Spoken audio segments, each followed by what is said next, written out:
Doves FC eyorekera omutindo murungi kusinga timu ya St George FC ahagori ibera haryemwe mu finals za region y'empaka za Kitara nokwe timu zombi kurabaho kwetaba mu mpaka eza rawundi ya nkaga nina eza Uganda Cup habwo mwaka ogu.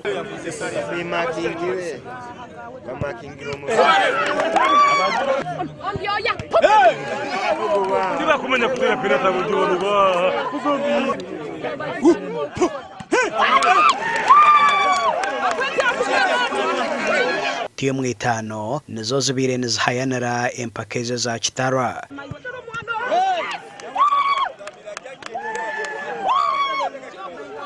Bwa nyuma y'obusinguzi obu hatabaru kwebembera timu ya Doves bina amasiko go kukora gye omu round erikugarukaho oburoro bw'empaka za Uganda Cup nobwo kukwatwa esabiti erikwija muri Kampala.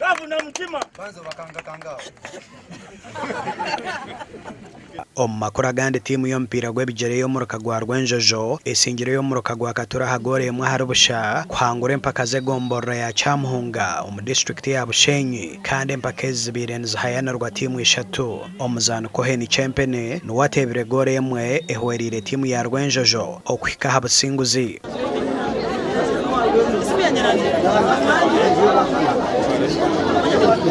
Abazaani ba timu zone zetabire mu mpaka ezi bajwekirwe emidari kandi timu esingire empaka bahirwe ekikopo hamwe na sente.